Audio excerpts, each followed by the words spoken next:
السلام علیکم ورحمۃ اللہ وبرکاتہ۔ رمضان المبارک کا آخری عشرہ بھی اپنے اختتام کی طرف جا رہا ہے، اور علماء کہتے ہیں کہ اگر آپ نے اتنی محنت نہیں کی تو کم از کم آخری ہفتے میں ضرور محنت کریں۔ اب تو یہ آخری ہفتہ بھی آدھا گزر گیا۔ کبھی کبھی ہمیں عبادت کرنا تھوڑا مشکل لگتا ہے، تھوڑا بوجھل لگتا ہے، اور یہ نارمل بات ہے۔ اس میں کوئی ایسی بات نہیں ہے کہ کیوں ایسا ہو رہا ہے، شاید میں بہت بری ہوں یا برا ہوں اس لیے ایسا ہو رہا ہے۔ نہیں، اصل میں عبادت جو ہے نا، اس کی عادت بنانا پڑتی ہے۔ ایک تابعی فرماتے ہیں کہ 40 سال تک میں نے قیام کے لیے مجاہدہ کیا، پھر اپنے ساتھ مشقت کی، محنت کی، پھر 40 سال بعد یہ عمل مجھے محبوب ہو گیا۔ یعنی شروع میں عبادت مشکل لگے گی، پھر یہ آہستہ آہستہ عادت بن جاتی ہے، پھر انسان کو اس میں مزہ آنے لگتا ہے۔ تو ایسا نہیں ہوتا کہ پہلے ہی دن آپ عبادت کریں تو آپ کو بڑا مزہ آ گیا، پھر آپ سوچیں کہ فلاں، سم ٹائمز ہم یہ بھی سوچتے ہیں کہ فلاں اتنی عبادت کرتا ہے، اتنے روزے رکھتا ہے، اتنی نفلی عبادت کرتا ہے، پتہ نہیں وہ لوگ کیسے کر لیتے ہیں یہ سب کچھ، مجھ سے تو یہ نہیں ہوتا۔ پہلے یہ سارا کچھ ان سے بھی نہیں ہوتا تھا، پھر انہوں نے اسٹرکٹلی اپنے آپ کو اس پر پابند کر لیا۔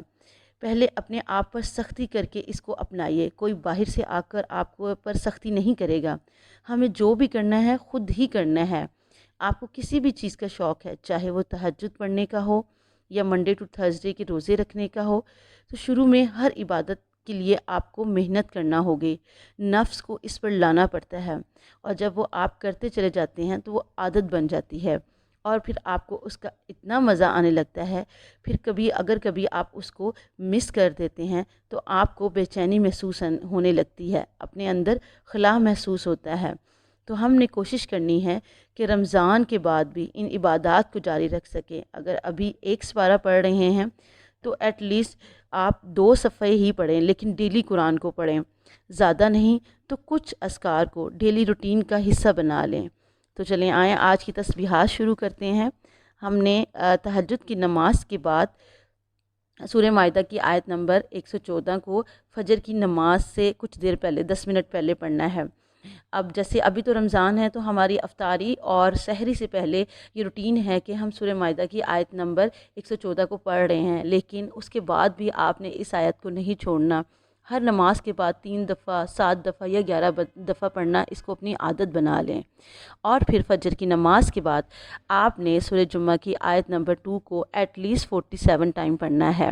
اور پھر بعد نماز ظہر آپ نے 7 سلام پڑھنے ہیں۔ یہ قرآن مجید میں مختلف جگہوں پہ یہ سلام آئے ہوئے ہیں۔ یہ جو 7 قرآنی آیات ہیں، یا آپ ان کو سلام کہہ لیں، یہ درازی عمر، حفاظت اور جان مال کے لیے بہت افضل ہیں۔ اور پھر آپ نے بعد نماز عصر دعائے نجات 25 ٹائم پڑھنا ہے۔ یہ والی دعائے نجات، حسبنا اللہ و نعم الوکیل، علی اللہ توکلنا، اور اس کے بعد آپ نے 25 ٹائم یہ پڑھنے کے بعد جو باقی ٹائم بچے گا مغرب تک آپ نے درود شریف پڑھنا ہے۔ اور پھر آپ نے افطاری سے 10 منٹ پہلے سورہ مائدہ کی آیت نمبر 114 کی تسبیح کرنی ہے، اور پھر دوبارہ مغرب کی نماز کے بعد یہی دعائے نجات 25 ٹائم پڑھنی ہے، اور پھر کوشش کریں کہ آپ صدقہ دیں۔ اور عشاء کی نماز کے بعد آپ نے آیت کریمہ کی ایک تسبیح کرنی ہے۔ جزاک اللہ خیر۔ اللہ تعالی ہم سب کی ضروریات کو اور حاجتوں کو پورا کرے، آمین ثم آمین۔